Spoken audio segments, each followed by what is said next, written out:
Greetings. Salutations. Welcome back to Morbid Mondays, your unhinged source for what the fuck moments throughout history, where we will be taking turns giving you a weekly tour of all of your gross, gory, and downright odd moments in history. We are your host. I am Brian. Oh, you are unprepared, is what you are. I have not slept in like 24 hours.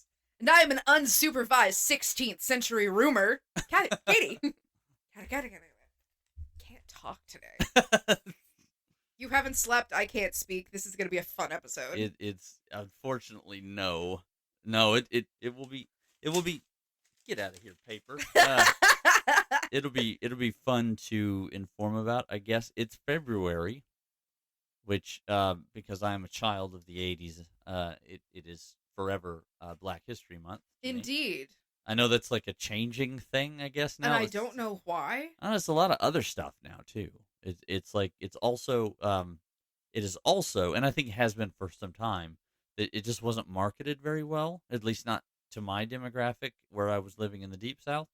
But it's also Indigenous History Month. Really? Yeah, I know. You are correct. It was not, because I was also not aware of this. It is. They are overlaid, and I thought that was a little strange because I felt like they should have their own month. Agreed. But like I was like, okay, right. But I kind of get, because a lot of, strangely enough, especially here in Texas, those two things are often on top of one another. There are, like there's crossover between indigenous and like freed slave populations, especially here in like the black cowboy part of the world, and which is very cool to think about. But Yes. we are talking today about as a thing of Black History Month, a thing that's come up several times in our conversation, which is syphilis. Yes. Now, before we get into that, trigger warnings. Some heavy ones. This is our last episode had virtually no trigger warnings. This one's going to have all of them. Yeah, not quite as bad as the Hinter Kaifax one, but like, Man, fuck. yeah. But obviously, we are going to. So today's topic, let me get that right, is a syphilis experiment that was carried out here in America called the Tuskegee Syphilis Experiment. Trigger warnings will be, of course, racism, and we'll get into why that is. Go later. We're briefly going to talk about its connection to slavery, because there is like some background history there that needs to be gone over. Medical abuse, and of course, because of what it is, we will be starting out with quite a bit of description on disease itself. So I'm going to give just a couple of seconds for people who need to click off. Yeah. As I describe what syphilis is, what it does, what its symptoms are. If you're not okay with that, please click off, because about half of my stuff is just that. Yeah, this is going to be a gnarly episode, guys. So, Yeah. Heads up. All right, let's start off with what syphilis is. This is from the Mayo Clinic's website. The cause of syphilis is a bacterium called Treponema pallidum. The most common way syphilis spreads through contact with an infected person's sore through vaginal, oral, or anal, of course, openings. The bacteria enters the body through minor cuts, scrapes, or on the skin, or in the innermost linings of some body parts. This also includes like your nose and the inside of your mouth, all that kind of stuff. Oh my god. Yeah, there you go. Mucosal. Thank you. Yeah, there we go. Syphilis is contagious during the primary and secondary stages. Sometimes it's also contagious in the early latent period, which happens within a year of getting infected. Part of the reason why I wanted to go through all this stuff is just so that people have just general information on syphilis. No kidding. Because it's kind of a mystery to a lot of people. Like, there's a lot of people who still don't know it's a curable thing. Yeah. That, like, people still think that. And I'm like, no, we're good. We're for like It's 70 years now. Yeah. It's a couple shots and you're fine. And you're fine. Yeah. Less often, as long as you catch it early, less often, syphilis can be spread by kissing or touching an active sore on the lips, tongue, mouth, breast, genitals. It also can be passed to babies during pregnancy and childbirth, sometimes through breastfeeding. This is called congenital syphilis. Super common. Most people in the world that have syphilis That's usually, strangely enough, like for a very, very long time. Most people that had it, that's how they got it. They were just basically born with it. Mm-hmm. Syphilis can't be spread through casual contacts and objects that an infected person has touched. So this comes with an asterisk. So you can't catch it by using the same toilet, bathtub, clothing, eating utensils, doorknobs, swimming pools, or hot tubs. I say with an asterisk because obviously if somebody's just been bathing with a ton of sores and you get in there with your open wound, that is a possibility, right? Yeah. It's fluid to fluid. But in general, sitting on toilet seats in a public restroom, you cannot get syphilis from that. Ladies, if your boyfriend says that's how he got it, he's a fucking liar. Anyways, it can coming to people hard today, Catherine. Oh my God. Once cured, syphilis does not come back on its own, but you can become infected again if you have contact with another person who is infected. It is you don't get immune to it. It's Nope. it's like a fungal infection. It can come back. After the infection happens, syphilis bacteria can stay in the body for many years without causing symptoms, but the infection can become active again. Without treatment, syphilis can damage the heart, brain, or other organs. And your bones. And your bones. That's right, as we see the evidence in skulls and stuff from that stuff. It can, of course, become life-threatening. It has killed many, many, many people throughout the few hundred years it's been widely available in the world. Where did it come from? So I'm going to dispel a myth real quick because I've heard this one several times, and it's partially true. Ish. Big asterisks. So there's a myth that that syphilis coming from like South America or the Caribbean is kind of like a myth, and it was always in Europe and all that kind of like that's the belief is that like syphilis has always been in Europe, and that's kind of a misnomer of history. That's not true. Here's how this breaks down. Syphilis, or its precursor, rather, the old versions of syphilis, can be found in Europe in the fossil records, basically, the like dentin and stuff of humans, thousands of years ago. And we're talking like 9,000 years ago. There's a thing that is related to syphilis that can be found in Europe that probably came over via Africa or some, like through people just traveling around. That I read in a couple of things.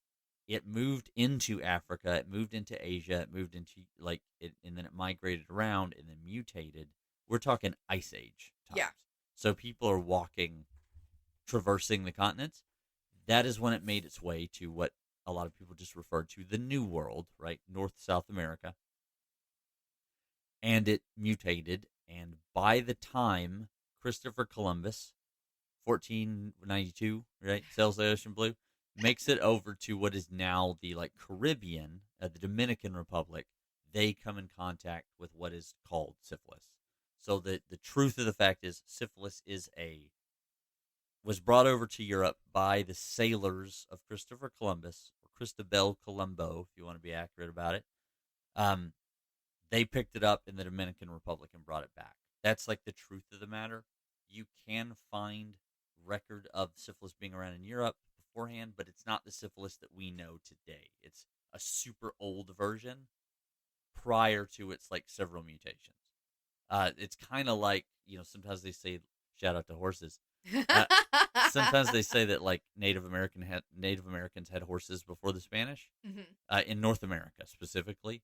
That is true if you go back thousands of years to a kind of like precursor to the horse, right? Like there was a horse that existed here a long time ago, and then it didn't, and then the Spanish brought their horses over, and that's how we get horses in the Great Plains. Like that's kind of the truth of the matter, is that it's both things at the same time. Thank you for educating me on that, because I legit was one of those people that was like, oh yeah, horses have been here for like ever. Yeah, they were.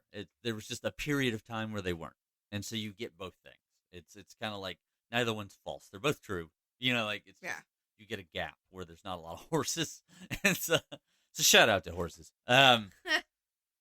There's it's gonna be my thing. Oh, this is I'm taking all this information by Bruce M. Rothschild's History of Syphilis in the Clinical Infectious Diseases Medical Journal. where they essentially lay out that approximately 8 millennia later, it mutated into the syphilis that we know today in the New World. Symptoms. Syphilis develops in stages. Symptoms vary with each stage, but the stages may overlap, and the symptoms don't always happen in the same order. You may be infected with syphilis bacteria without even noticing symptoms for years. And that's because sometimes these sores and stuff can appear inside your body. They're not painful, and they heal within 3 weeks. That's nuts. Yeah, so you can completely miss it. Primary symptoms. First symptom of syphilis is a small sore called, I learned today, a chancre. Chancre? Not canker. That's a different thing, apparently. Who knew? Not I. The sore is often painless. Everything I just said. The sore is often painless. It appears in a spot where the bacteria entered your body. Most people with syphilis develop only one chancre. I'm going to say canker. I hate that. Chancre. It sounds like it's, it makes sense because it's stabbing into you, but like. It's giving bedbug vibes. Yeah. Some people get more than one. The more immunocompromised you are, the more likely you are to catch it. That is the thing. Of course it is, right? It's like any other bacteria. The canker often forms about 3 weeks after you come in contact with the syphilis bacteria. Without treatment, syphilis can damage the heart, brain, or other organs. Secondary syphilis. Stage 2. Stage 2. It's evolved. It's become an onyx syphilis. No. You may get the rash while the first canker heals, or a few weeks after it. A rash caused by syphilis often is not itchy, may look rough, red, reddish brown, might be so faint that it's hard to see. This is why sometimes, like when your kid has like hives, sometimes they freak out a little bit because it's like a big strip. And then so like the doctors want to run some tests. One of the tests might be for syphilis.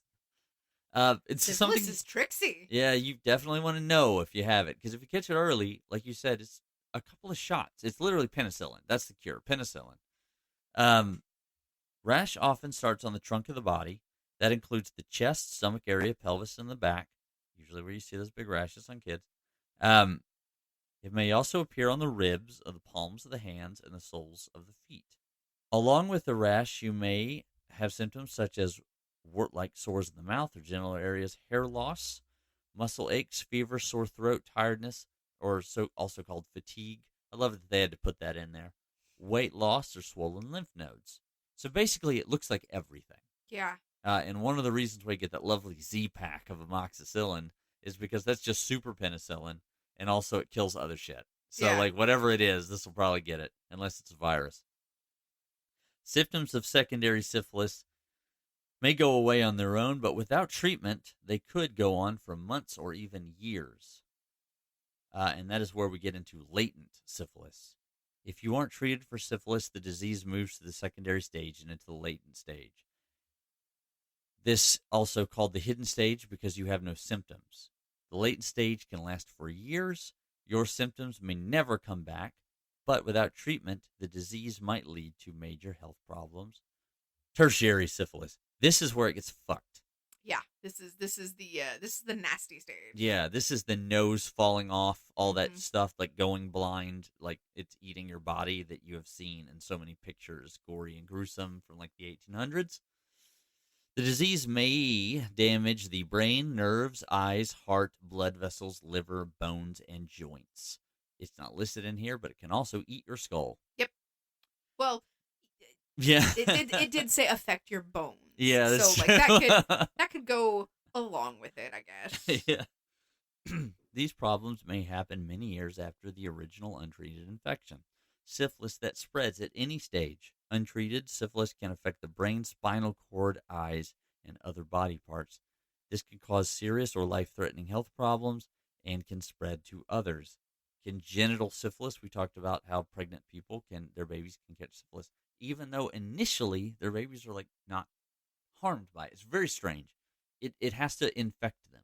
Yeah. And so like wombs are pretty fucking magical. Like They insulate us from a lot of shit, you know? Infection also can happen during the birth itself because you, of course, contact the vagin. You know, like you're literally passing through it, right? So you can get it as a baby. Newborns with congenital syphilis might have no symptoms, but without fast treatment, some babies might get sores, rashes, all the stuff we talked about looking on your kids before. But also, cold type symptoms, sneezing or snuffed, drippy nose, also called rhinitis. But here's where we really start. Swollen spleen and liver, Oh, not enough red blood cells, also called anemia.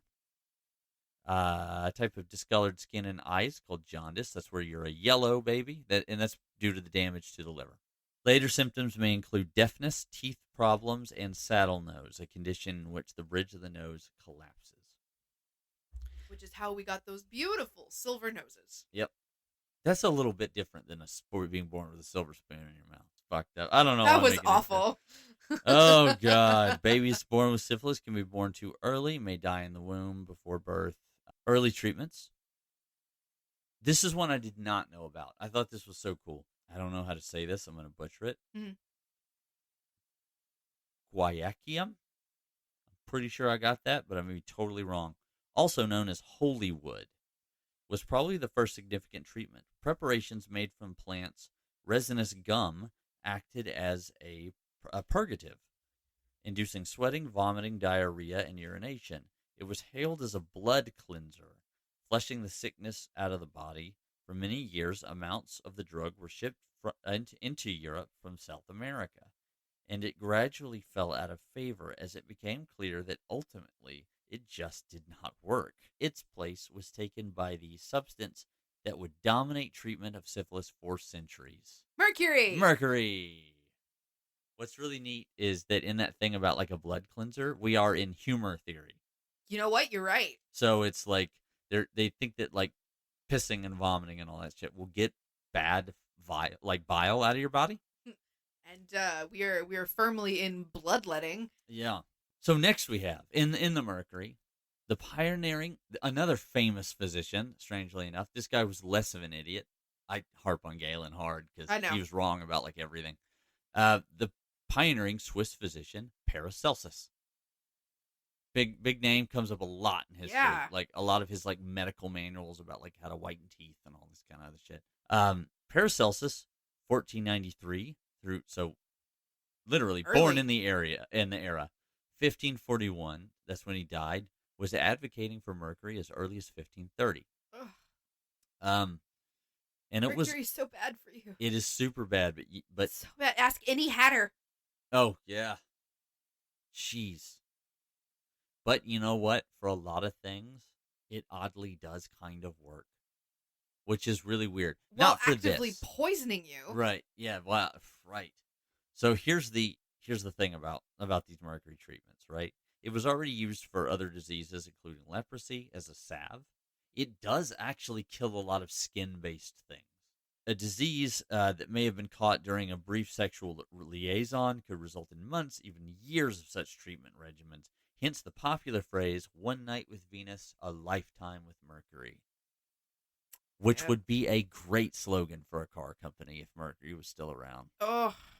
Like the holy wood we were talking about before, because I'm not going to try to repeat that name, mercury prompted bodily reactions that might suggest disease was being purged out. Again, patients would sweat profusely and produce excessive amounts of saliva and urine. But with no modern clinical studies of this historic treatment, any positive effects of mercury are hard to assess. Some historians think that it may occasionally have halted the disease in the first stage and sometimes reduced the impacts of the deadly third stage.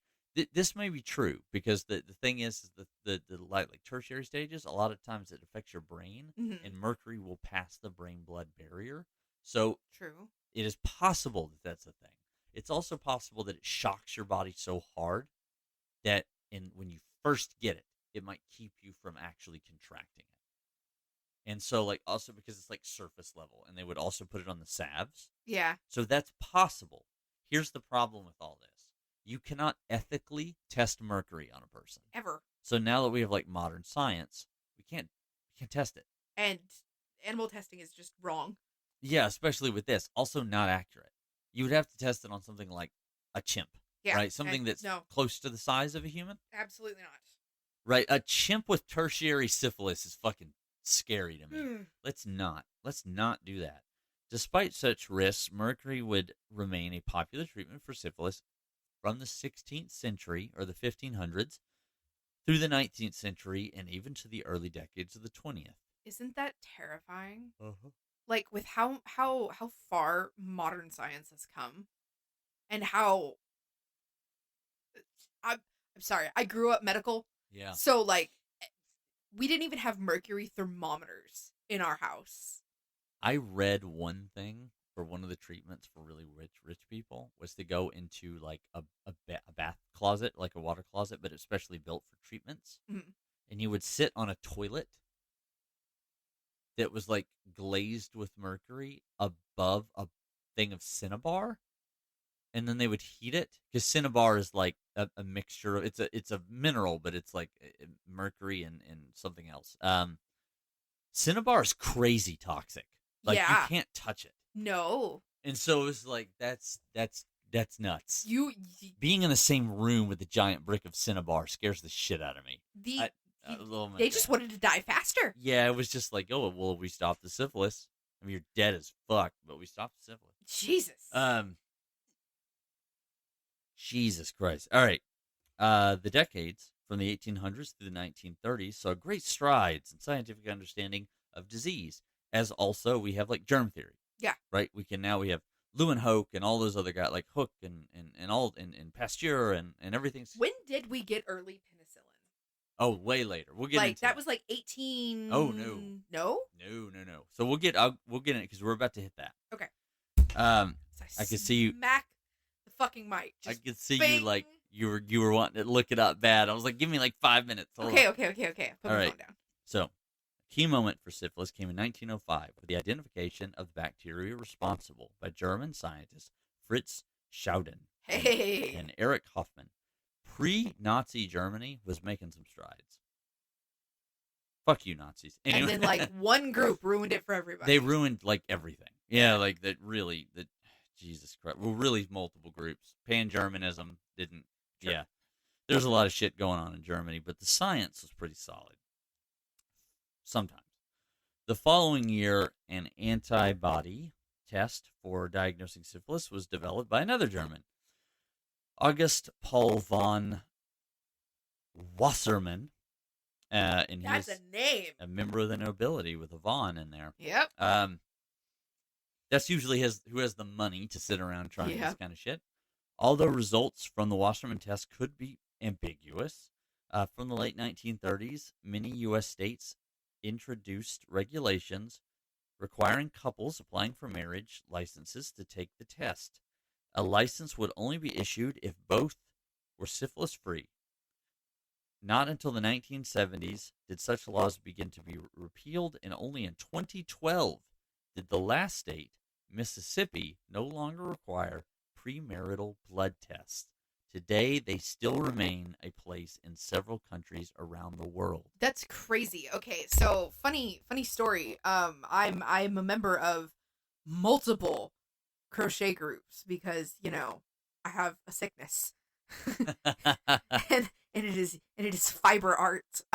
No, but I was literally just in a conversation about blood tests before marriage because this chick's husband didn't believe that it was a thing. Oh, 100%. And I was like, first of all, how old is your husband? How old is your husband that he doesn't know about this? Is he too young for you? Yeah. Because if you remember it and I remember it and I know how old I am and he doesn't remember it, either he wasn't paying attention or he's too young. Apparently he just wasn't paying attention. Yeah, I never knew this. Really? I didn't know this until I was in like my last year of high school. When somebody mentioned it, because like being from the deep south, like I grew up in a county that was like the STI epicenter of Georgia. Oh wow. Yeah, like everybody had fucking clap and shit. Like it was everywhere. And so like, granted, most of these are very curable, right? Like, yeah. The STIs Well, once again, is like gonorrhea. It's like, yeah, go get a shot. Like Yeah. there's not. It's not. More penicillin. More penicillin, right? Like, and the good thing is they don't change very fast. They're not super aggressive, and so and they don't change much. That's so weird that this has come up twice in literally 48 hours. There were other preventative measures I did not mention here. These dates, but keep these dates in mind, right? Like the various time periods that we're at. Where like 1904, they see the bacteria, and then they have treatments. We're going to get into, as we keep going, the other stuff, but there's tons of, like in Victorian England, there's laws that they pass about like checking prostitutes and all this kind of stuff. Yeah. Right? Because they're trying, this is a terrible thing. Like syphilis plagues the world for hundreds of years. Oh, yeah. And also, I maintain that syphilis was part of the, part of the harsh abstinence movement. Oh, 100%. It's why like the Victorians were so goddamn horny, and yet none of them were having sex. It's like that's kind of what was going on there. Is that or they were having very specific kind of sex? Is that syphilis was everywhere. Yeah. And so like the only way to escape it was to not indulge. Right. So you get this kind of puritanical mindset. Yeah. That follows that comes in. Because it's not the only thing. Syphilis plagues the same world, plagues the same time period as tuberculosis. Yep. And so, like, more or less, tuberculosis is getting its start in the heyday of syphilis. So, like, TB's been around, like, it's been for forever. Yeah, right. But it explodes in like industrial England and because of the proximity. America. Yeah, everybody's super close. Yep. So like mid 1800s, bad time to be alive. Just literally. Terrible time to be alive. Literally. I was born in the wrong era. No, I wasn't. No, the fuck you weren't. No, I was not. This is the best time.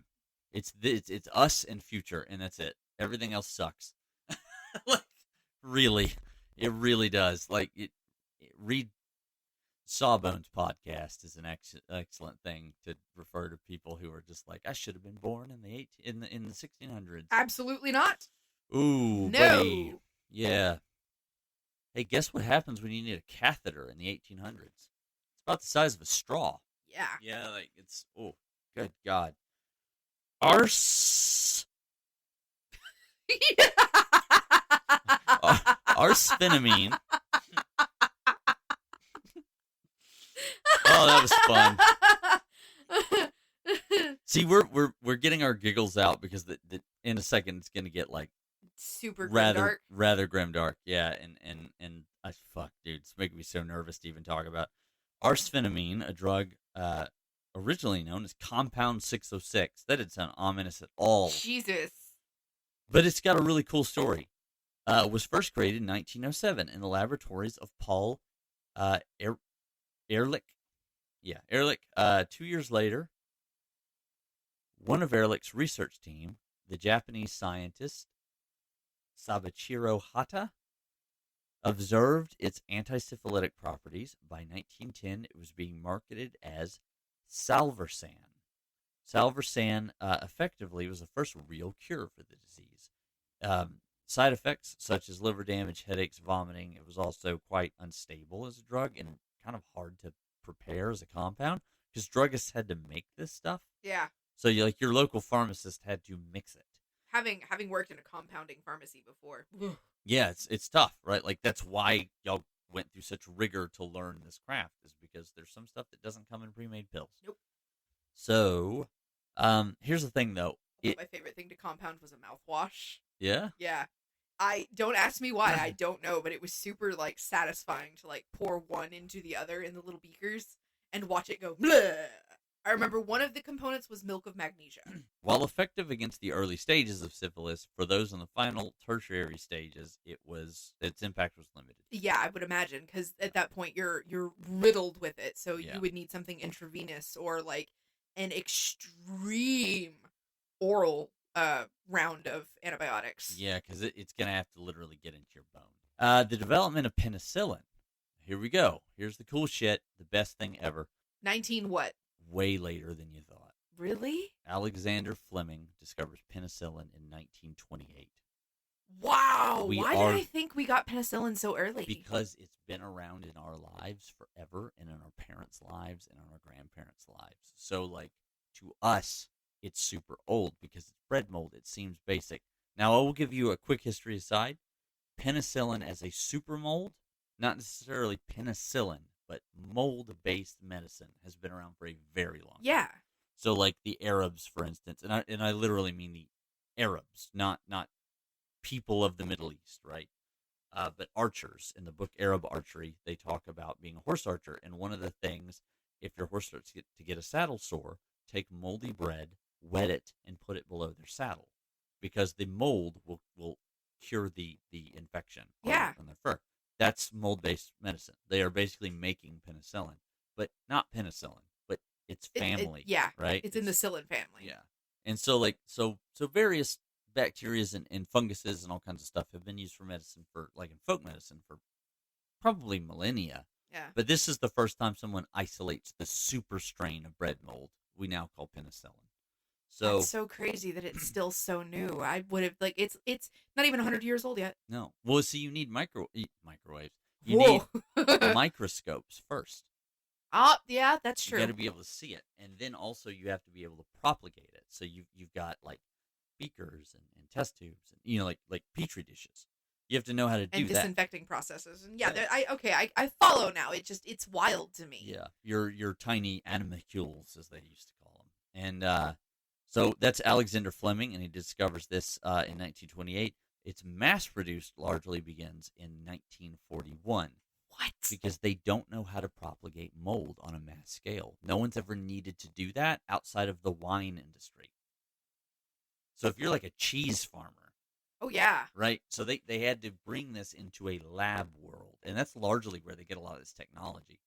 I forget who did. I wrote down at some point who does this, but another scientist basically goes around and gets, like, all the techniques and makes a lab version, a mechanized version of that. That's so cool. Yeah, so, like, because we've been propagating mold forever. That's Yeah. how vinegar works, right? That's how vinegar works. That's Yeah. that's how you get bread, sourdough. Right. You've got the starter. Yeah. And so there are labs that specialize in propagating penicillin mold and, like, trying to make stronger and stronger versions, right? So context for the new drug, James Marshall, 1945, for Nature Journal. He writes an article called Penicillin and the Treatment of Syphilis. It is generally agreed that the probability of cure in syphilis can only be assumed if during 5 years after treatment there have been appeared no signs, clinical or pathological, of relapse or progression. Penicillin was the first used in the treatment of syphilis as recently as 1943. Because just because they can make it doesn't mean they've actually used it on a human. Can you imagine being the first schmuck that they're like, "Hey, you have syphilis. We have a possible cure, but we don't know if it works, and we don't know what it's going to do to you. Want to try it? Might fucking kill you, right? We don't know. But yeah, we want to try it. You want to try? I would say yes You wanna try? immediately. Syphilis is so fucking horrible. Oh yeah, I know. And it is not known that the doses originally used were, if they were known or not, to be inadequate. We cannot therefore begin to estimate the value of penicillin as an agent for permanent cure of syphilis. He writes this in 1945 because the propagation is largely being done for World War II. By 1947, Yeah. So here's the thing about history in general. If you watch any war, soldiers fuck a lot. Yes. They fuck not only, like, prostitutes and stuff in the lands that they travel to, but also each other. Yep. That is just a thing that happens. You're lonely, you're facing death, and this happens. Period. Right? So STIs explode during combat. And so you can actually watch the syphilis numbers. In America, they're right around 600,000 people with syphilis. When World War II starts, there's a sudden spike up. I would imagine. And then a drastic decline down. Because as syphilis is being tried, if you detect it early, right? Early detection, 10 people come in, they get rounds of penicillin. 6, 7 of those people are cured immediately.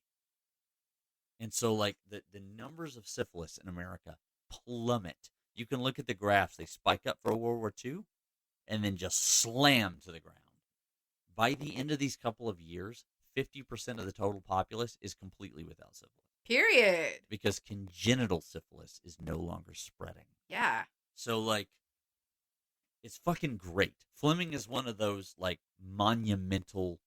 This is one of those And largely monumental unsung heroes. Yeah, like, how many people don't know Alexander Fleming? It's something you hear in like school. Yeah. And then you go like, oh, neat, cool, he's the dude. And then, like, that's it. And then you immediately forget, because when do you ever need that knowledge? Right. It's kind of like Marie Curie, right? Ugh. People go like, oh, she's a cool scientist. It's like, she invented the X-ray. Not the machine, but the discovery of X-rays was like her and like 2 other people. Like, we can distill uranium because she was willing to lose her fingers. Yeah. Like, amazing. Like, amazing people. But let's talk about where I'm from for a second. The American South had many cases of these diseases. It was then and now a place where medical attention and sexual education is hard to come by. Truth. Mason County in Alabama was selected for a base study of syphilis and its long-term effects because of its especially high rates of the disease. The South in general, like I just said, has always kind of had an issue with this. The South doesn't like to talk about sex. But, yeah. But and not only that, but also there's another thing going on. The South is an agrarian economy, which means there are more children. Mm-hmm. So most of these cases are congenital. In fact, that sex thing is going to kind of plague the South for a little while, specifically the black population. For like years, white people are basically going to say, well, it's because they fuck a lot. And that's not what's going on. They just don't have medical treatment. Yeah. Right? They don't have money either, because many of these people are sharecroppers. So even when penicillin comes about, they can't see a doctor. Specifically, segregation South, they can't see a doctor. That's such because bullshit. the doctor is white and works in a white hospital, and they can't go in it. So, like, syphilis propagates largely in some of these places because of racism. Like, directly, it has a direct impact. At the time, syphilis in its various forms is thought to have affected about 1 in 10 of Americans. Real data starts in 1941. And literally, I wrote as a note, war causes STIs. That is factually correct. Yes. And I will die on that hill. But wait, Ryan, I hear you saying through your mind's eye that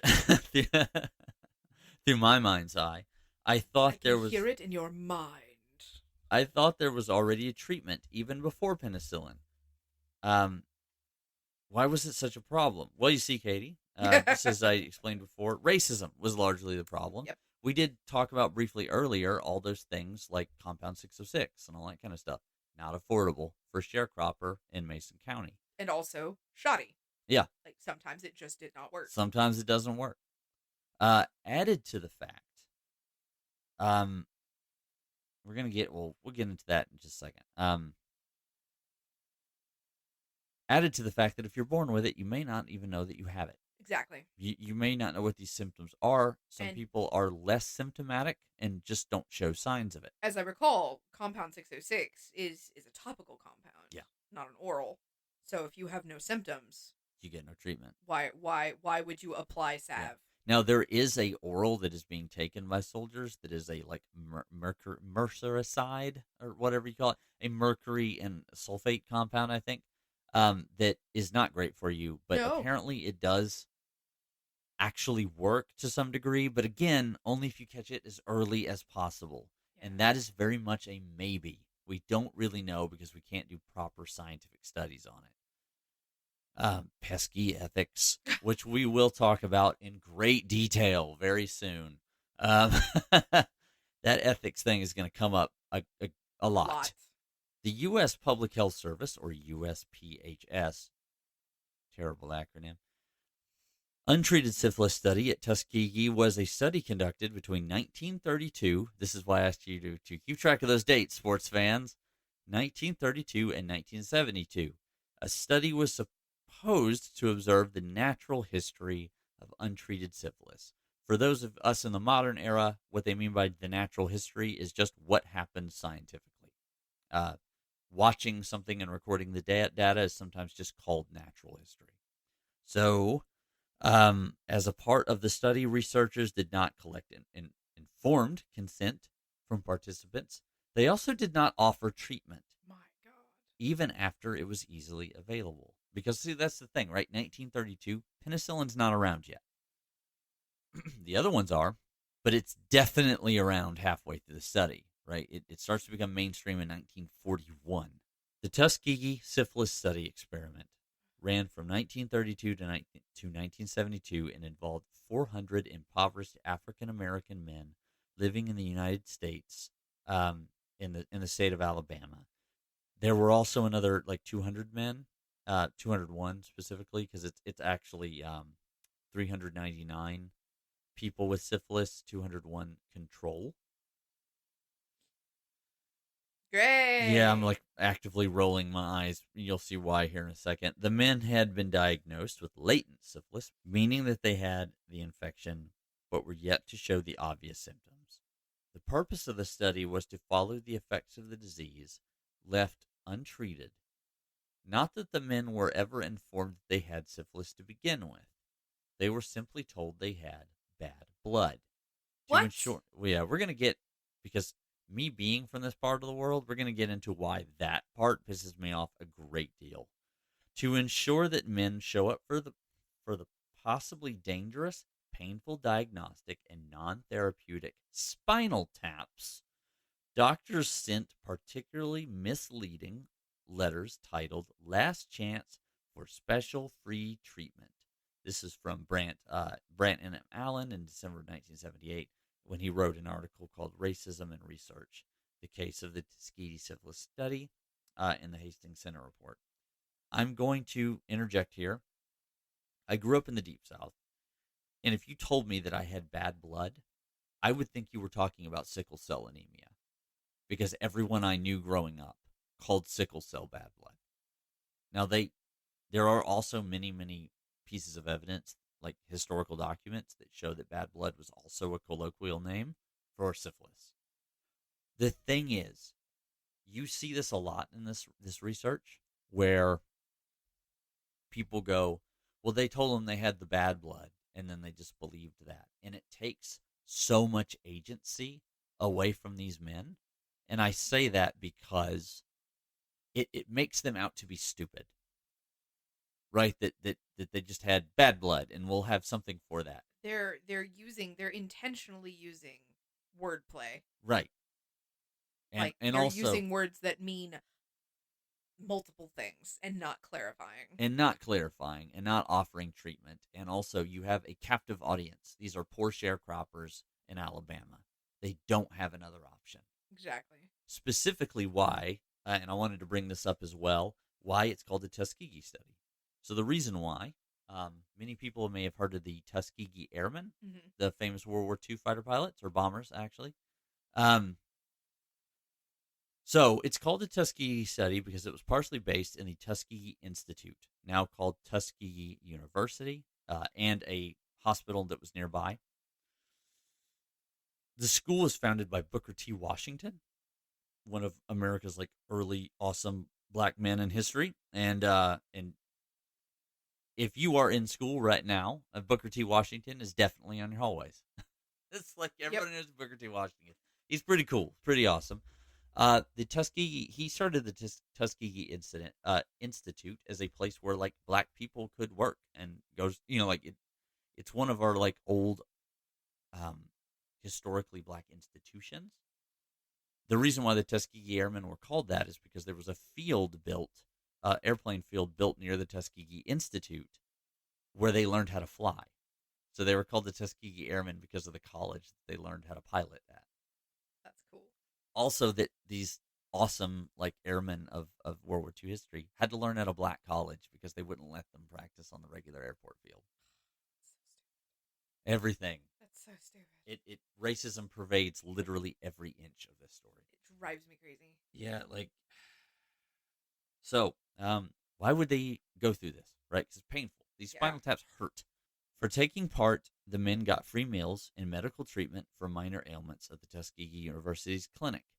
Although many treatments for their bad blood, quote unquote, were actually placebos or mineral supplements, even after the arrival of penicillin, nothing was to interfere with the research. And it was even ensured that the men drafted for the Second World War, because some were drafted for the Second World War, stayed at home to remain as part of the study. Now, the great obviously, like, I'm going to get kind of heated. The great indecency of this is, of course, had they been drafted, they would have been treated. Yep. Fucking insane. They were literally safer fighting the Nazis. During the... this is... Jesus Christ. This is from an article that was Susan M. Reverby, 2012, Tuskegee Truths, Rethinking the Tuskegee Syphilis Study. During World War II, 256 of the infected subjects registered for the draft and were consequently diagnosed as having syphilis at military induction centers in order to obtain treatment for syphilis before they could be taken into the armed services. PHS researchers, that's our institute that's doing the study, prevented these men from getting treatment, thus depriving them of the chances for a cure. Von der Leer, who was one of the clinicians running this study, argued this study is of great importance from a scientific standpoint. It represents one of the last opportunities in which the science of medicine will have to conduct an investigation of this kind. Dr. Murray Smith asked that these men be excluded from the list of draftees needing treatment in order to make it possible to continue the study of an affected basis. Later, Smith, a local PHS representative involved in the study, wrote to von der Leer to ask them what should be done with patients who tested negative for syphilis at the time of enrollment in the study and were being used as control subjects, but had later tested positive when registered for the draft. So far, we are keeping the known positive this quote unquote, so far we are keeping the known positive patients from getting treatment. Von der Leer talks very strangely, and it's sometimes hard to read. I believe it. Is a control case of any value to the study if he has contracted syphilis? Shall we withhold treatment from the control case who has developed syphilis? You know what I mean? Like, the way this guy talks is strange to me. Von der Leer replied that in such cases, that such cases have lost their value to the study. There is no reason why these patients should not be given the appropriate treatment unless you hear from Dr. Austin V. Diebert, who is in direct charge of the study. Ugh. All right. That's like a weird word salad of text. Yeah. Sorry, like they talk very strangely, and when you see pictures of some of these guys, they dress like fucking Colonel Sanders. It's really strange. Basically, like, some of these guys contracted it because they're all in such tight quarters, and like some of them are going home and coming back and all that kind of stuff. But like, yeah, I imagine some of them are like going off to live their lives, and their lives probably include intercourse. Yeah, and they're getting syphilis. Yeah. So the control. So why would you not treat your control group, who is supposed to be syphilis free? Here's why. To keep them syphilis free. Because it doesn't matter. I hate people. That's not what's really going on here. That's probably what started to begin with. So it was being funded at one point by a private citizen that was just interested in controlling syphilis, because it came out before penicillin, right? He just wanted to study. He was financing it. Then when the methodology of this study came down, he pulled his funding. Whoa. I think his name was Rotherby. But, like, basically, the guys went, well, we've got all this. We do have a little bit of funding. We can't afford to treat and study its effects as it's going on because we don't have that much money anymore. So let's just watch what happens. My God. Here's what they're actually doing. And, like, I'll fucking die on this hill. I think some people had good intentions in this to start off with. Mm-hmm. I think most of them don't. I agree. Long before this study is held, it's in the late 1920s, I believe, there's another study going on in Sweden called the Oslo Study. The Oslo Study takes a couple of hundred white men. This is way before any effective treatments, and just kind of records what happens to them, right? Of people who are already sick. We've got huge data on what happens to patients with uncontrolled syphilis. by like hundreds of white men in Oslo. What they're looking for is a companion study. Now, normally that's fine, right? In the early days, had it been in the 1920s, and you need a lot of companion studies to basically show, science, right? You Yeah, your want to see data's this consistent. Yeah, you want to see that the data is consistent. But they keep this bullshit goes on for 70 years. What the fuck? And most of it is past the invention of penicillin. Here's what they're actually looking for. It's eugenics. Yeah. When these men die, they do autopsies. And what they want to know is if syphilis affects black men differently than white men, because they believe it does. A common held misunderstanding at this time is that white men were more likely to get affected through their brains, and black men were more likely to be affected through their hearts. Okay. Right. It doesn't even make racist sense. What? Right. Like, even in the world of dumb racist science, it doesn't make any sense. Probably the reason they thought this was because of, like, hot blood, right? Like, they believed that black people were more animalistic. And so they were looking for, like, well, it's where their blood goes. So it's got to affect their, like, heart and penis more. They literally thought this. They thought that, like, black men contracted it more because of, like, uncontrolled sex drive. This is a belief that plagues the South even today, that, like, Southern people have, like, a ton of kids. And, like, if you think of the negative stereotypes of black men, this is kind of where this shit starts, is in, like, the eugenics theories of early America and in basically the world.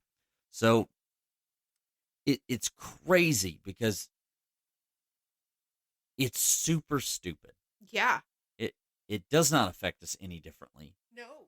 The only reason why it would is that, say, it might affect a South American differently. And the reason why I say that is because syphilis was around so much longer that some people may have developed an immunity to it. Yeah. That's how that shit works. It's like malaria in Africa. A lot of, you know what I mean? Like, when the Europeans came in, they immediately died of malaria, whereas, like, a lot of African people were surviving it. Like, you get real sick, but they still lived. Right. And that was one of those things, is that, like, that's the only reason why you would see a difference at all, is evolution. There is no difference. Syphilis affects us both the same way. It affects everyone the same way. It's a very virulent disease. Hot take, because we're all human. Exactly. Fuck Real these people. Fucking stupid. Like, everything about this pisses me off. But sorry, I didn't mean to, like, roll my eyes that hard. No. It is that, right? I fucking can't with these people. It goes on because they want to know. Like, they've got all these corpses of white people. They know how it affects them. We've known how it affects, like, the indigenous population because of, like, it was killing people back then too. But they don't care as much about that. That's not really what they're focused on. Because I wanted to talk for a second about, like, really what this looks like, right? Mm-hmm. So, because we explained syphilis and all that kind of stuff, and then I just kind of went, and here's why this is dumb. Real fast. Honestly, the sheer amount of racism in this is enough to piss anybody off. Yeah. Because, like, what the fuck? Emily, my wife, mentioned this, and she says, like, you should definitely bring this up. So she mentioned Joseph Mengele, of, like, Joseph Mengele did crazy, evil Nazi science shit, right? And because of him, we know a lot of things aren't true. Like, for instance, Joseph Mengele tried to mate black and Jewish people with monkeys.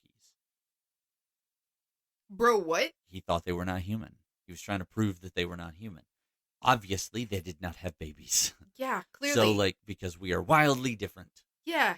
And so, like, that's a thing, right? So because of his evil bullshit, we were able to prove eugenics is bullshit. Yeah.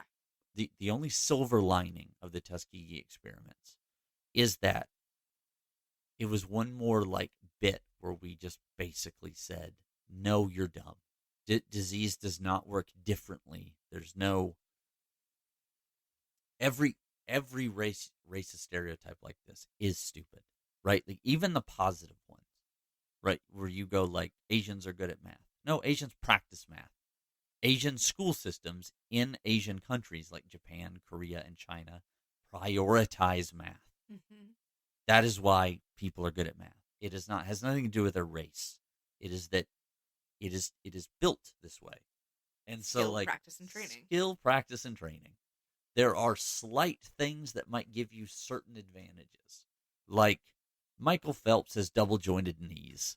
That makes him a slightly better swimmer than most human beings. Yeah. But it has nothing to do with the fact that he's a white guy swimming. Yeah. It has to do with the fact that he's a genetic freak of nature.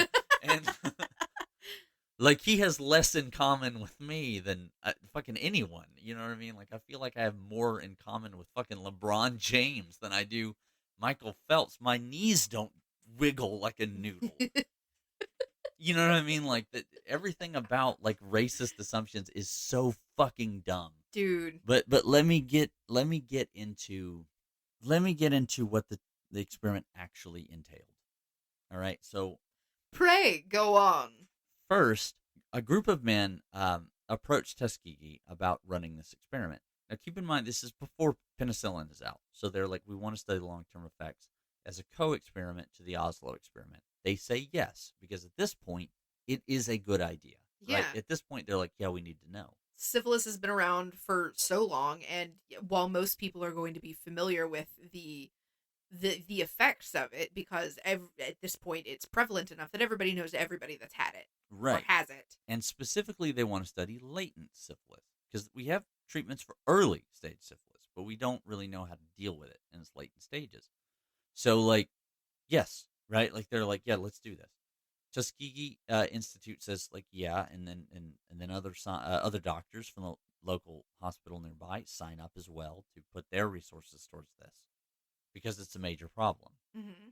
So I want to be clear with that, because Tuskegee Institute, like, it's very up in the air if they had anything to do with the later stuff, like how much they knew about what was going on. At the very least, at the beginning, it was with good intentions. Yeah, you can kind of see good faith. That's the word I was looking for. Methodology's kind of crap, but like it's a clear and obvious problem. So they start doing this. They go to the local community, which is largely made up of black sharecroppers.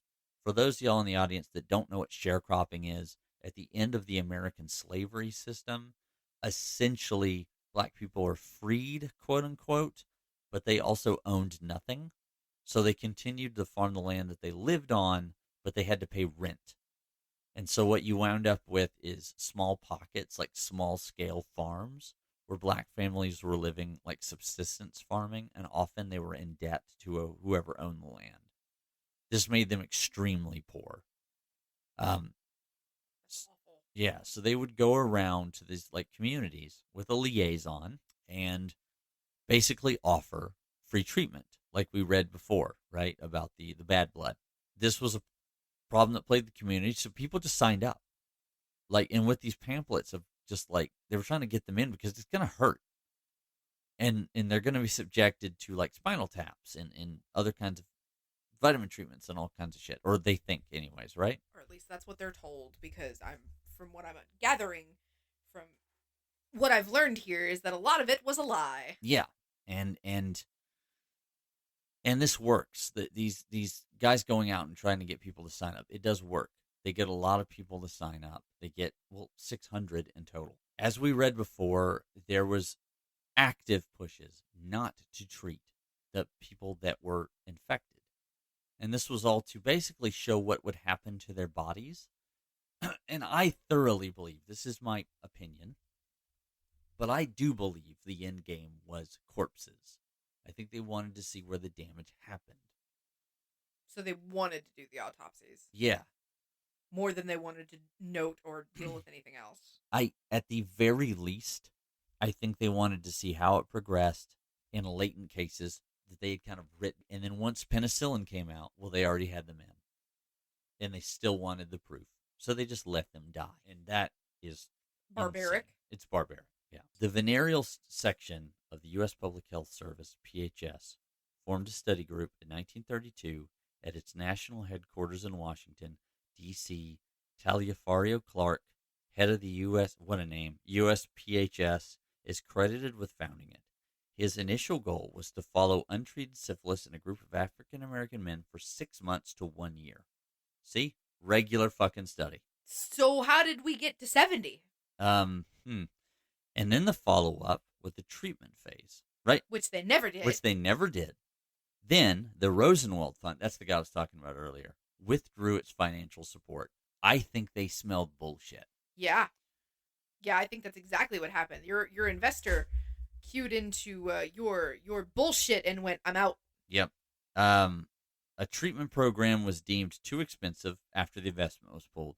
Clark, however, decided to continue the study, interested in determining whether syphilis had different effect on African Americans than it did on whites.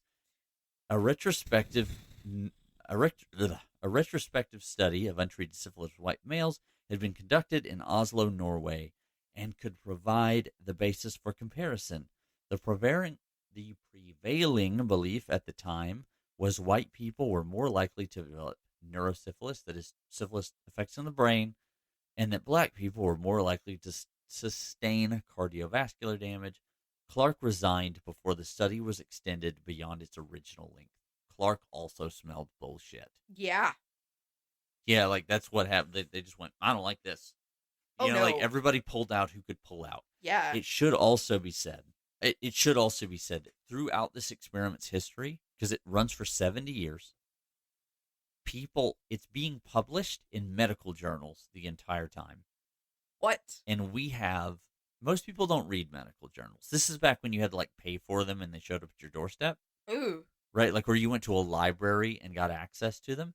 So most people aren't, the internet's not around, right? So people aren't reading them. However, medical students, doctors, journalists are writing in going, hey, what the fuck? Thank God somebody spoke up. People are actively like lambasting. It's like, you can stop this shit. What the hell is this? You know, like we can cure it now. Yeah, we have these letters, and we're just like, and when I say everybody, I don't mean like concerned black people, right? Concerned black doctors. No, everybody. Good. They're just like, hey, what the hell? Like, because scientists, if nothing else, are really good about one thing. Like and that thing is objectivity. Yeah. Right. Like so. Except for these motherfuckers in this damn study. So here's the elephant in the room. We talked previously about where this place is being held and who's signing off on it. Several African-American health workers and educators associated with the Tuskegee Institute played a critical role in the study's progress. To the extent which they knew about the full scope of the study is not clear in all cases. Robert Russamatin, he's actually the Tuskegee Airman Field, is named after him. Then president of the Tuskegee Institute, and Eugene Debye, who is a doctor. Dr. Eugene Debye, head of the institute at John A. Andrew Memorial Hospital. That's that nearby hospital I keep talking about. Both lent their endorsement to the institution resources to the government study. We don't know how much they knew about what was going on. There are segregated buildings where they're simply not allowed. Who had trained at the Tuskegee Institute and worked at the hospital was recruited at the start of the study to be the main point of contact with the participants. Remember how I told you this person going out into the communities? The reason why I mention all this, and we're gonna kind of backtrack on this in a second. This group of people often gets used as an apologist kind of argument, where people are just like very clearly a group of white people did a really fucked up thing to 600 black men. Yeah. And then they go, well, black people were involved. Like that fucking matters at all. No. And also, it's not like they can stop it. What the fuck? If they put their foot down as hard as they possibly could, it's not like they could stop it. Yeah, and also they would be fired. Yeah, they would, right. It's a private institute and all that kind of shit, but they would just keep doing it. They would move it to another location, whatever. It's so frustrating because that people will talk about this and like, well, some things say that they were all in on it, they took kickbacks or something like that. And I was like, even if it's true, all you're saying is people do shit for money. No shit. Obviously. Yeah, but the whole idea of this experiment was a eugenics case to begin with. Ugh. Anyways, Rivers played a crucial role in the study because she served as the critical link between regional African American communities. Vonderleibs, or whatever his name was, just fuck him, considered her participation to be the key to gaining the trust of the subjects and promoting the participation. As part of Miss Rivers Lodge, participants would receive free physical examinations at Tuskegee University, free rides to and from the clinic, hot meals on examination days, and free treatments for minor ailments. Rivers was also key to convincing families to sign autopsy agreements in return for funeral benefits. Oh my god. As the study became long-term, Rivers became the chief person who provided continuity to the participants. She was the only study staff person to work the participants for the full 40 years. I'll give her points for staying on. Yeah. So there are a lot of things about everyone involved, like essentially in the black part of the community for these studies, especially her, where some people say like, well, she knew she was trying to do her best. Some people are like, well, she was kind of in it for the money. She was just securing a job role. That part is such a weird thing to bring up in these conversations because it somehow tries to take blame away from what happened and place it on her. I've been a prison guard. I don't agree with prisons. Like, I don't agree with, like, sending a man to jail for the rest of his life because he sold weed. Yeah. I just don't. I was also very poor. I get it. Like, that sucks, but sometimes you end up doing what you got to do. It's where you can get a job. She's a black nurse in the South. Not many options. Yeah. I got nothing else for that. I'm just like, she didn't give it to him. You know what I mean? Like, in a system where these men are going to die because they can't afford the medical treatment. And that's the medical treatment that they were promised at the end of a study. Yes. That they signed. Yep. That they would have got. The guys that were enlisted, that were drafted, would have had a better chance of surviving. Also, without any of these, they would likely die in a field because of the sharecropper system, because of systemic racism, because slavery existed in the area. It's racism all the way down. Yep. And then you have, like... which makes it, like, twice as awful. Yeah. People will point fingers at, like, this Tuskegee Institute, and then I have to be like, oh, you mean the black college that has to exist because you won't let them in other colleges? Yes. You know what I mean? Like, is that what we're talking about here? You know, like, that away from the rigors of, like, mainstream academia, because that's where you can get away with it. It's just, like, I have nothing but scathing indictments for these motherfuckers. I fuck. Jeez, I'm not even being that informative. You're just mad. I'm just talking shit. Oh, my God. Every time I read about this study, So I turned this one down pretty early on. Like, I found it and started reading on it, and then I realized that I was going to be too angry to be any kind of informative on this. Yeah. For the exact same reasons that you're angry about it. Yeah, it's just so... Like, I walked away from this one because I was like, nope, won't be able to control my mouth. Like, these are my fucking neighbors. Yep. You know what I mean? Like, that's... And some dickhead comes in and is like... has the power to save their lives and actively does not. Yeah. And I get it. I think about that as a micro scale of, like, whenever I hear a billionaire blathering on about how we shouldn't have free healthcare. Motherfucker. Ooh. Yeah. It's just like, oh, you're like the same to me. Like, you know what I mean? Like, yeah. Maybe less directly evil, but also you daily make the decision not to save lives. Mm-hmm. You have the power. You have the money. You have the ability. You could literally give away millions of dollars and still live your lavish lifestyle, but save lives while you do it. Yeah, it's like, why aren't you? Mark Cuban made a like funny comment about that because he's like, when he ran that like drug company, or still has a drug company that makes like a lot of common medications, like $4. Mm-hmm.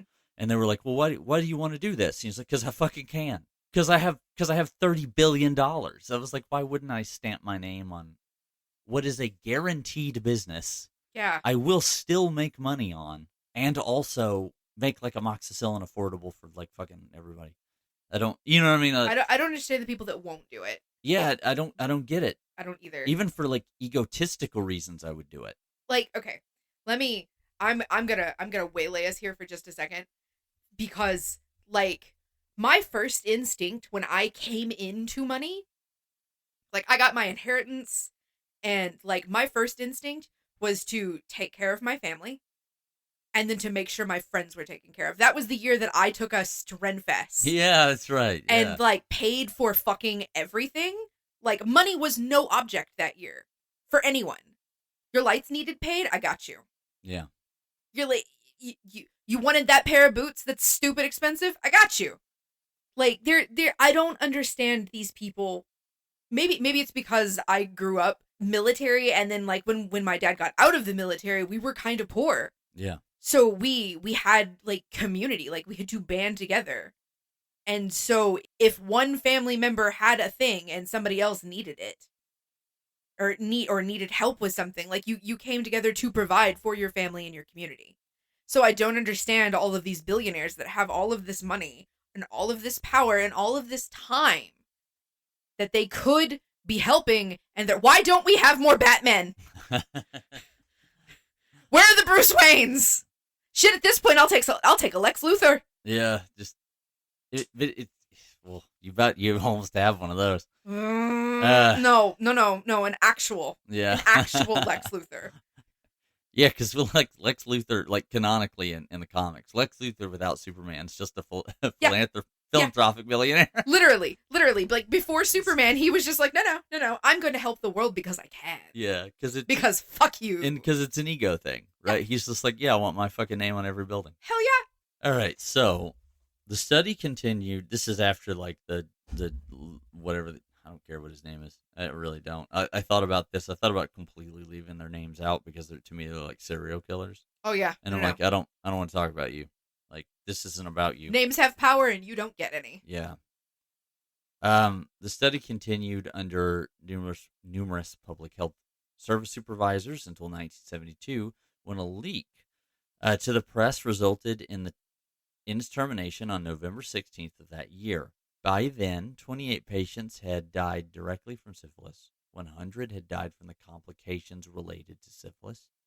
They died from syphilis. Yeah, complications of syphilis. They died from syphilis. Yeah. They died because their veins probably gave out and burst. Right, yeah. Did they die? Right. Was it in their heart or was it in their brain? Either way, they died of syphilis. Yeah. The distinction does not matter at all, only to, like, autopsy reports. 40 of the patients' wives were infected with syphilis during this time. 19 children were born with congenital syphilis. And they had the power to stop it the entire time. Yep. Well, okay, about half of the time. Oh, even less. Remember, by 41 they had it, and the study started in like 38. Jesus. 32. So most of the time. Most of the time they had the Following public outcry, the study was finally ended in 1972. Barely 70 of the original participants were still alive. And I bet they never got paid for any of it either. Well, we'll get into that, because that also pisses me off a bit. They eventually received some financial compensation, and in 1997... I hate the word some. Some, and it is. Then U.S. President Bill Clinton finally gave an official apology to what the United States government did was shameful. Because you got to remember, this is a government study. Yeah. It's college money and all that stuff, but it's a government study. This is from cdc.gov. I appreciate the transparency of it, like the owning up to the we fucked up. And they do. This is going to be, well, in 1997, President Clinton issued an apology. In his apology, he announced an investment to establish what became known as the National Center for Bioethics and Research and Healthcare at Tuskegee University. Ground zero, right? Many records can be found in the National Archive. And this is true. I've looked them up. You can find like damn near everything. Full transparency. And some of the links are on the CDC website, even just some of the journals. As we saw in the Triangle Shirtwaist Fire and in the Love Canal, this is one of those change the world moments. Yeah. Like, a bunch of people died. For no fucking reason. For no reason. And that caused severe political and social backlash. That was originally, you said 299 patients? Oh, in total? Yeah. 600. Yeah, so it was 600 people that applied for it. Yeah, 201 were the control. And then another... And then it was 399 patients. 399 patients on top of various spouses. Yeah, let's say collateral damage. And children born. Yeah. This... Only 70 lived. Of course. Yeah. So, 1974, Congress passed the National Research Act and created a commission to study and write regulations governing the studies involving human participants. Within the United States Department of Health and Human Services, the Office for Human Research Protections, OHRP, was established to oversee clinical trials. As a result, new studies require informed consent, communication of diagnosis, and accurate reporting of test results. Institutional review boards, or IRBs, which are standard practice now, Yep. including lay people, are established in scientific research groups and hospitals to review study protocols. Now, that including lay people is important because, unfortunately, sometimes scientists get a little up their own ass. That is true. And you need an outside perspective. Mm-hmm. This is an ethics person, right? They come in. This is why, like, HR goes into, like, business meetings. You need an outsider that does not see things in terms of data. Yep. Or money, right? Like, so... Or direct business. You need somebody to tell you, hey, you're being an asshole. Right. That's illegal, right? Like, the board meetings often have, like, a lawyer somewhere in the room. Yeah. I've been in exactly one board meeting ever, and it did in fact include very, very entertaining lawyer who just sat in the back and went, oh, that's illegal. Yeah. Yeah. That is why they're there. Established in scientific research groups and hospitals to review study protocols, protect patient interests, and ensure that the participants are fully informed, because it was not. Yeah, there was no, they were being lied to. Yeah. And given placebos. Yep. And once again, this is where I'm hung up on. This was supposed to be a year's worth of a study. Mm-hmm. And at the end of the year, they were supposed to be given treatment for it. Because I fully believe this was never really about that. Oh, I agree with you. They needed black bodies to cut open to see how syphilis would affect them differently. And it didn't. And it didn't because we're all human. That black they're people different don't from have us. No, they're thicker not. skin or less pain receptors or whatever goofy eugenics bullshit people used to believe. Emphasis on bullshit. Yeah, like it's really stupid. It's weird that when you read all the eugenicist stuff, like they simultaneously believe that black people are like completely incapable of anything and also superhumans. Yeah. At like the same time. And you're just like, do you realize you're contradicting yourself? Yeah. Like, are you reading the things that you're writing down? It's just like, what the fuck are you talking about, man? Like you believe that they are dumber than you, but also like stronger and faster because you're trying to make them into like animals instead of other people, which is a stupid thing in and of itself. But then also you believe that they are like conniving and can pull off these big cons and all this kind of shit. Yeah. Like all the stuff that you say about Jewish people as well. And it's like, all right, so you simultaneously believe that they are like dumb like an animal, but smart enough to trick you. So like, what do we really say? You know what I mean? Like, It's so dumb all the way. It makes me. I'm sorry, audience. I'm not no. I get it. on track at all. How much money did participants receive in 1974 out of court settlements? Oh, please. This is going to infuriate me. I know it. In 1974, as part of the settlement of a class action lawsuit filed by the NAACP, because the government didn't just pay them, it had to be a lawsuit. On behalf of the study participants and their descendants, the U.S. government paid the plaintiffs a total of $10 million. That's $63 million in 2024 money. Split up between 70 people. And their family. No, not 70. Oh. The full total of people affected. Oh my God. So all 600 people and their descendants? Plus. Yeah. So that payout came... If it's really 600, because here's how it goes, right? If you're dead, it goes to your family. That's not enough money. It's not. That's not near enough money. They would literally get more if they like died in a fire or something like that. Like life insurance payout would have been more. Yeah, much more. We're about to see why. I'm so upset. And agreed to provide free medical treatments to surviving participants. Oh, well. And surviving family members infected as a consequence of the study. Because we don't fully know how many congenital... Like, we just got a number about congenital cases. that might keep going. Syphilis kind of hard to track in 1970, right? So, $10 million settlement was divided into 4 categories. Living syphilitic group participants received $37,500. Now, if we go back to that initial statement, right? The dollar is about 6 times as much. So it's like 100,000. Let me push this little button to go to the next one. Heirs of deceased syphilitic group participants, $15,000. Oh my fucking God. So they don't even get the full amount. Your family doesn't get the full amount. Only if you're still alive. Living control group participants receive $16,000. So the control, most of which they did not have syphilis to begin with, got $1,000 more than the heirs of deceased syphilitic group participants. I cannot. Number 4, heirs of deceased control groups participants. Now, this is interesting that it says control group because some of these guys also had syphilis. Remember, we talked about that earlier, that some of them contracted it. $5,000. Why? They got paid $5,000 for about 40 years on average. Because some of these guys are like in and out, right? So 70 years in total, I think, is the full experiments thing. So if you were in there the whole time, you got 16,000. You got 5,000 if you're a living member. If you were if you're the heir of the deceased member of the control group, you got $5,000. $5,000, which in today's money would be about $30,000. But what the fuck?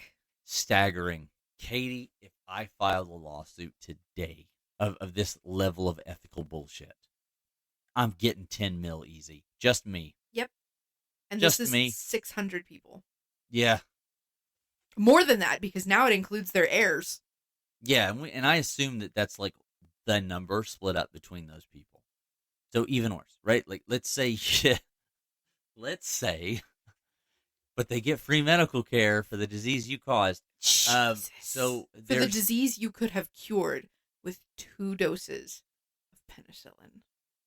Wild. And the kids would have 4 pills. The kids would have never had 4 pills across 14 days.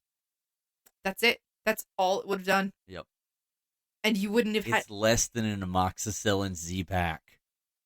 Oh, you can get a Z-Pack for $5 now. But right. Still. But it's 10 for 10, right? Yeah. Fuck. I hate them. Yeah, it's just the worst.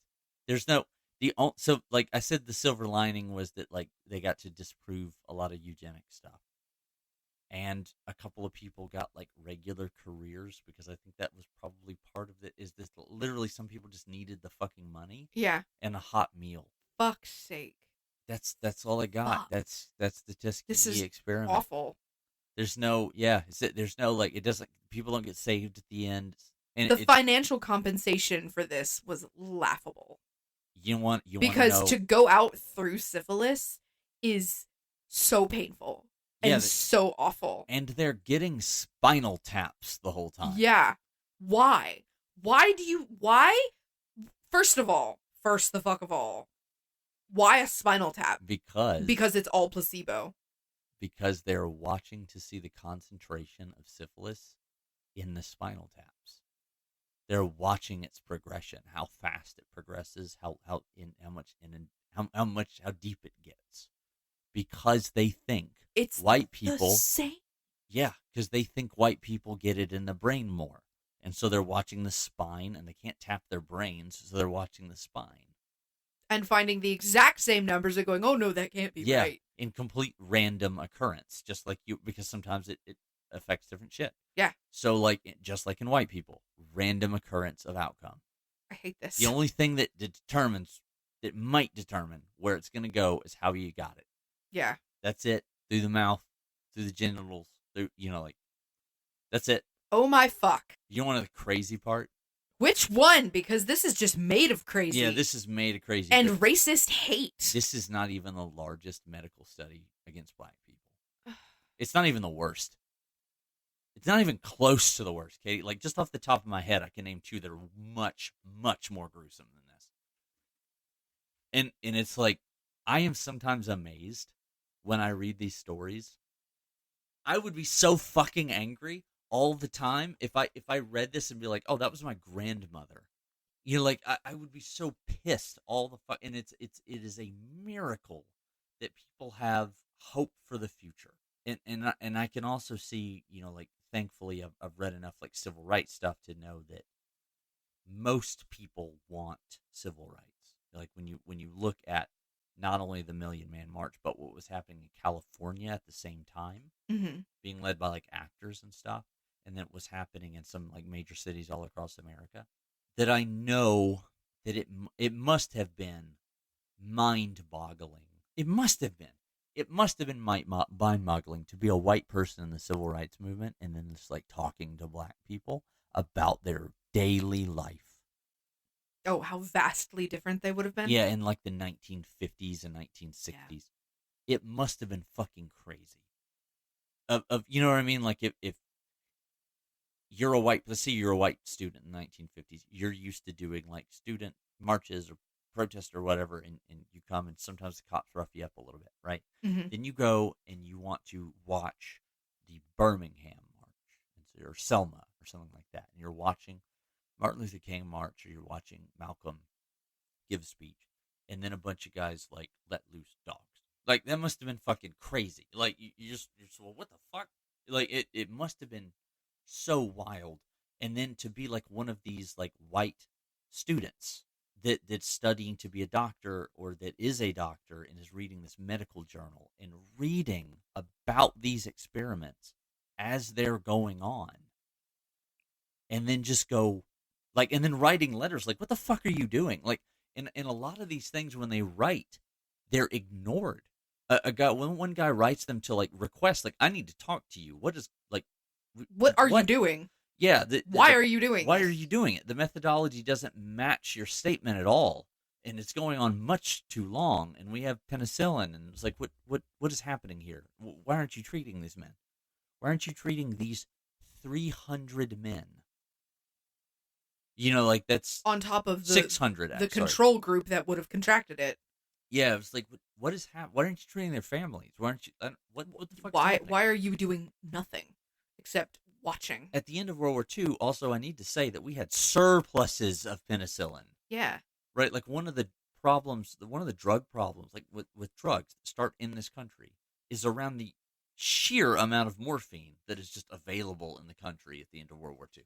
We have surplus, tons of it. And so, like, you're sitting there going, like, what the actual fuck? And he sends this letter, and they literally file it.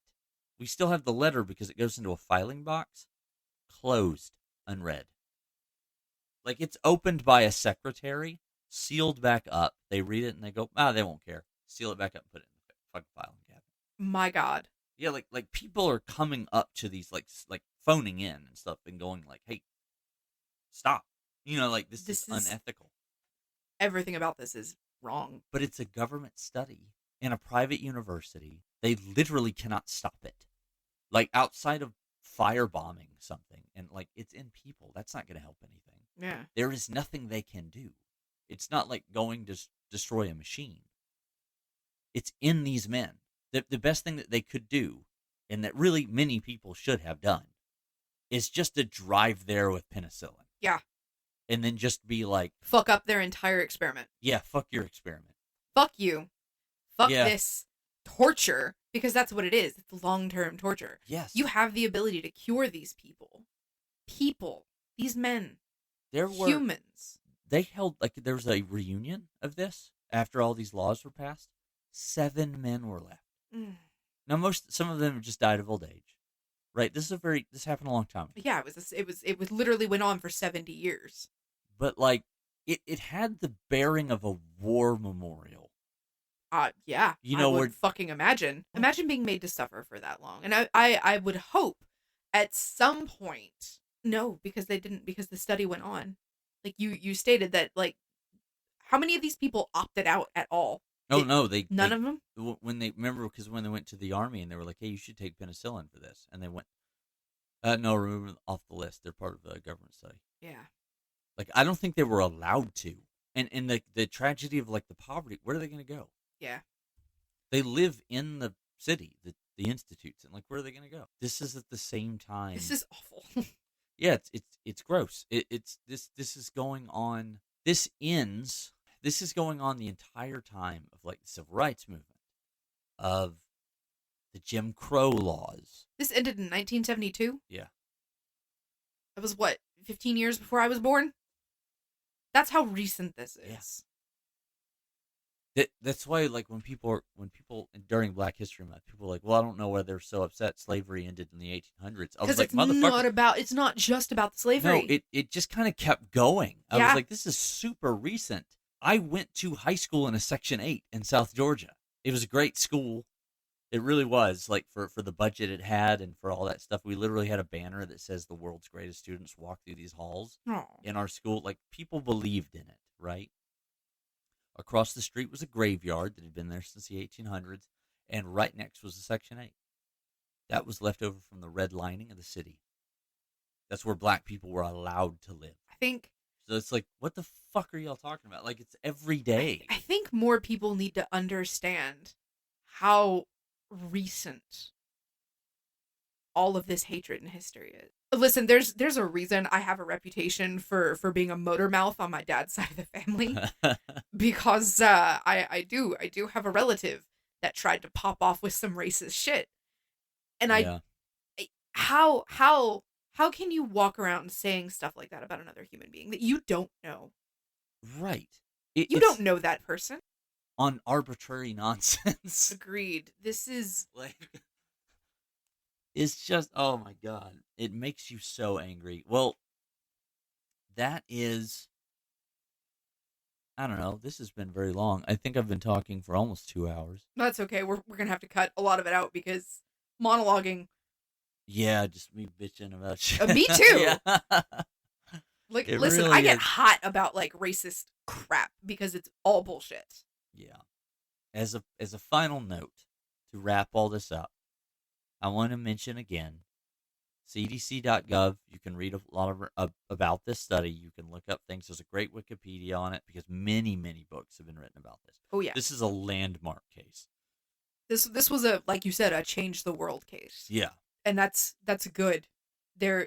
I'm sorry, but there need to be more whistleblowers on bullshit like this. Yeah. Because things like this cannot be allowed to happen, let alone continue. This went on for 70 years. Yeah.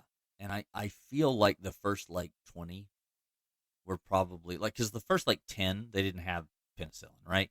And then after that, I think the latter 10, it probably went under the radar a little bit of like, oh, well, it's latent cases. They're treating latent cases. And then after that, there's no excuse. At all. Zero. Like, and it shouldn't even have been the latter 10. No. It maybe should have been the latter 2. Yeah, it should have very, very much been like, we're going to treat all these guys, and if any of them, we're going to watch them, and if anybody still dies of syphilis, we'll study that decline. Yeah. But we're going to try. Exactly. That's what should have been done, and especially in the case of their spouses and families. Right, because there is no fucking excuse for that. No, none whatsoever. The spread that was completely preventable. Exactly. Like, if anything, what the fuck were you doing? Allocate your fucking money properly. Like, if you're going to spend all this money on this dipshit experiment. Also, the first red flag should have been that you lost your financial backer and your lead. The second those two drop out, that experiment gets shut the fuck down. You're right. If the main guy running it will not sign on for it, something is clearly wrong. Throw it away and start over. Yeah. Early syphilis. This is like my wrap-up post note, right? Early syphilis can be cured, sometimes with a single shot of penicillin. That's why it's key to get a healthcare checkup as soon as you notice any symptoms. And as we notice, most of the time, especially guys, the first symptoms you're going to have is like a bump on your genitalia. This could be gonorrhea. It could be a number of things, right? Go to a doctor. Mostly the cure is penicillin, right? Yeah. Like, whatever it is, it's probably Dude, there penicillin. is no shame in getting an STI check. Yeah, it's a spectrum. Thank you. Just get a panel. Just get a panel done. You fucking never know. If you end up having HIV, there is medicine that suppresses the hell out of HIV. Yep. If you're afraid of knowing what you have, I'm saying this because if you're afraid of knowing what might be in there, don't be, because most of it's curable. Exactly. Most with of it's curable. within like 2 courses of medication. Yeah. You'll probably be fine. And it's certainly better than the alternative. Exactly. If not only your own health, but passing it along to potential partners. yeah. We sound like a 1980s ad, but seriously, Straight up. fuck responsibly, bro. Because like let's say it's if you have HPV, especially if you're a guy, because we're the spreaders, right? Mm-hmm. If you have HPV, you're never gonna die from it, right? Like that. Talk to your partner though, because maybe they haven't had the HPV vaccination that exists. Yep.